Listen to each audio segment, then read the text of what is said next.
မင်္ဂလာပါကျွန်တော်ဒီအနီကာ42အိမ်လေးရဲ့အကြောင်းပြောပြခြင်းလို့ပါကျွန်တော်ဒီအိမ်လေးဆောက်ဖို့စပြီးစဉ်းစားတဲ့အခါမှာကျွန်တော်အဓိကဖြစ်ချင်တာကတော့အိမ်လှလေးတစ်လုံးပေါ့နော်ဖြစ်ချင်တာပေါ့လိုချင်တာပေါ့အဲ့တော့ဘယ်လိုဆောက်အောင်လဲဆိုလို့ရှိရင်တော့ကျွန်တော်စဉ်းစားရင်းနဲ့ဘာသွားတွေ့လဲဆိုတဲ့အခါကျတော့အာကီတက်နဲ့ဆောက်မှသာအိမ်လှလေးတစ်လုံးရမယ်လို့ဆိုပြီးတော့ပထမအဆုံးစဉ်းစားမိတာပေါ့နော်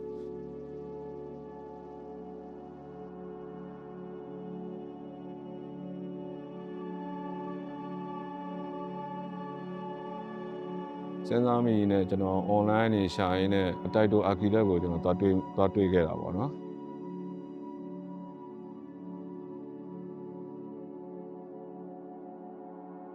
ကျွန်တော်အခုရန်ကုန်မြို့မှာရှိတဲ့ Taito Architects ဒီဇိုင်းလုပ်ထားတဲ့ single family home လေးတစ်လုံးအကြောင်းပြောပြပါမယ်။မြေခွဲရဲ့အကျယ်ဝန်းကတော့ square feet 3000ကျယ်ဝန်းပြီးတော့မြောက်ဘက်ကိုလှည့်ပါတယ်။အရှေ့ဘက်မှာရှိတဲ့လမ်းကအတော်ကလေးကိုကျယ်ဝန်းပြီးတော့ဘေးပတ်ဝန်းကျင်မှာလည်းတခြား single family home လေးတွေပဲရှိတဲ့စိတ်ငြိမ်တဲ့ပတ်ဝန်းကျင်တစ်ခုကိုပိုင်ဆိုင်ထားတဲ့မြေခွဲဖြစ်ပါတယ်။အဓိကအားဖြင့်ကတော့ကျွန်တော် client တောင်းဆိုတဲ့အထက်မှာဒီ living area က double volume ဖြစ်ချင်တယ်နောက်ပြီးတော့ကျန်းမာရေးအရာ heated swimming pool ပါချင်တယ်အဲ့ဒါကတော့အဓိကတောင်းဆိုတဲ့အချက်တွေပေါ့ကျန်တာကတော့မိသားစုဥယေတိတ်မများတဲ့အတွက်ကြောင့်မို့လို့master bedroom 3ခန်းရင်အိမ်တစ်အိမ်မှာရှိလိုက်တဲ့အချက်တွေပါလို့ရှိရင်ကို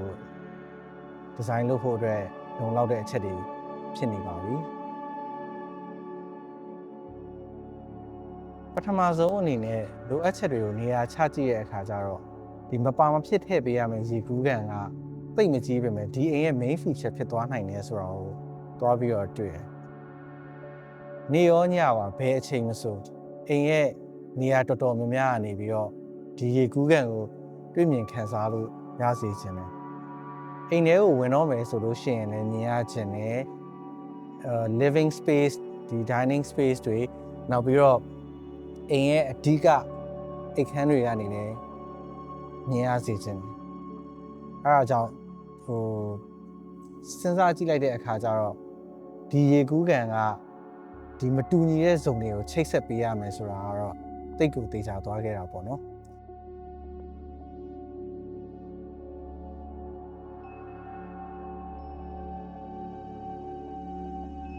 ဒီ ground floor မှာကတော့ master bedroom ရယ် kitchen ရယ် powder room ရယ်အိမ်အကူအတွက်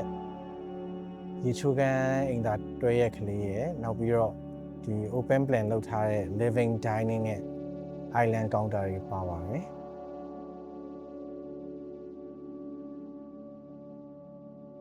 အပေါ်ရက်နဲ့အောက်ထပ်ကို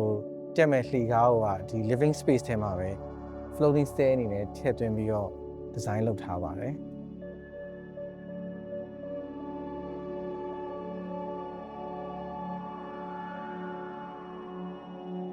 အပေါ်ရက်မှာတော့ဒီဖျားရုပ်ပွားရဲ့နောက်ကျောကနေပြီးတော့မနက်ခင်းဝင်လာတဲ့နေအောင်ကြီးကိုရအောင်လို့ glass curtain wall ကိုဒီအရှိဘက်မျက်နှာစာနဲ့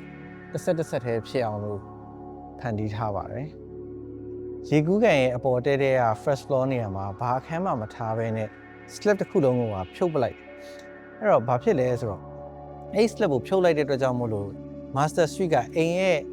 အနောက်ပိုင်းမှာရှိနေပေမဲ့လည်း morning sun ကိုလည်းရတယ်။ပြီးလို့ရှိရင်သူ့ရဲ့အောက်မှာရှိတဲ့ swimming pool နဲ့အဲ့ swimming pool နဲ့တွဲရရှိတဲ့ဒီ artwork ကိုလည်းအပေါ်ကနေပြီးတော့စီမိုးခံစားလို့ရသွားတာပေါ့ on suite ကတော့ negotiate ထက်ပိုပြီးတော့ကျယ်တယ်လို့ခံစားရစေချင်တယ်ပြီးတော့နောက်တစ်ခုကသူ့မှာရှိတဲ့ freestyle tub ထဲမှာသုံးတဲ့အခါကြာလို့ရှိရင်လည်းground floor မှာရှိတဲ့ landscape ကိုကြည့်ရင်းနဲ့tropical garden ထဲမှာရောက်နေတယ်လို့လည်းခံစားရစေချင်တယ်။အဲဒါကြောင့်မို့လို့သူ့ဘေးနားမှာlarge glass window တွေပါမယ်။ပြီးလို့ရှိရင်တခါတည်းပဲအခန်းနဲ့တော်တော်များများမှာလည်း mirror အကြီးတွေတက်ထားတယ်။တက်ထားတဲ့အခါကျတော့ပို့ပြီးတော့ကျယ်တယ်လို့ခံစားရတာပေါ့နော်။အဲဒီ master suite နဲ့ကပ်ရက်မှာတော့အိမ်ခန်းတစ်ခန်းရှိပြီးတော့ guest bedroom အနေနဲ့အသုံးပြုထားပါတယ်။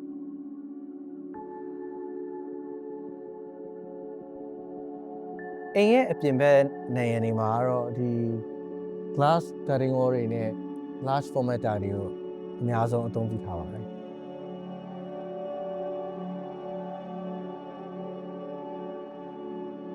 နောက်ထပ်ပြောပြချင်တာကတော့ရေကူးကန်အပေါ်မှာရှိတဲ့ artwork နဲ့ဘာကြောင့်အဲ့ဒီနေရာမှာထားရလဲဆိုတဲ့အကြောင်းပါ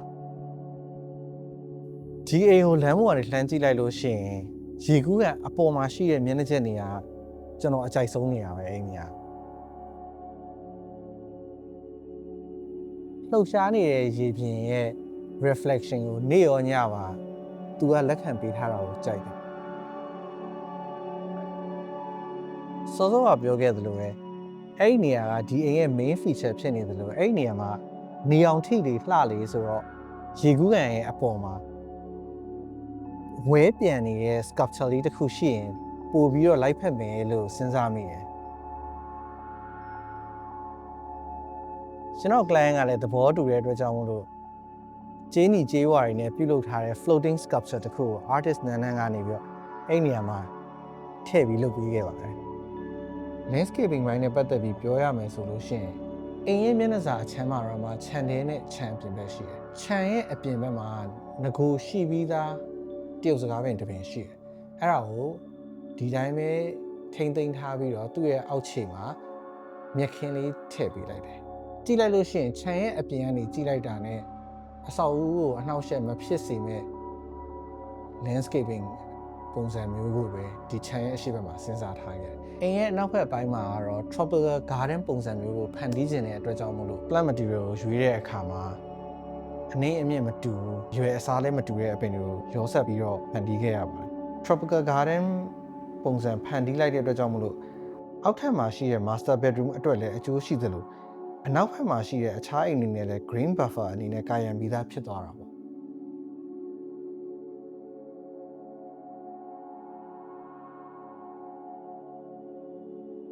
အိမ်ကောင်းတစ်လုံးဖြစ်ဖို့ဆိုလို့ရှိရင်တော့ unity ပေါ့သူ့ဘိုင်းတဲ့သူအားလုံးကောင်းနေမှာအိမ်ရှင်ရော architect ရော contractor ရော M&E ဘိုင်း landscape ဘိုင်းဆိုင်ရာ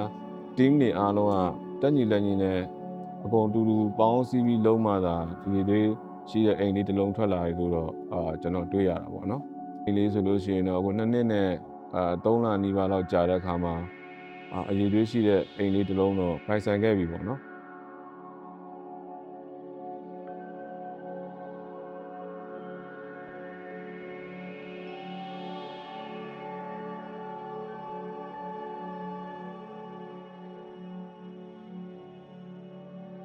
ဒီ Eniga 42 project ကိုအခုလိုမျိုးမြေပြင်ပေါ်မှာအကောင့်ထဲပေါ်လာအောင်လို့ဒီဇိုင်းကိုလက်ခံပေးခဲ့တဲ့ client နဲ့အတူကဏ္ဍစုံကနေပါဝင်ဆောင်ရွက်ပေးခဲ့ကြတဲ့အဖွဲ့အစည်းအသီးသီးကို Taito Architects ရဲ့ကိုစားကျွန်တော်တီဟမင်းသွင်းကကျေးဇူးတင်ပါတယ်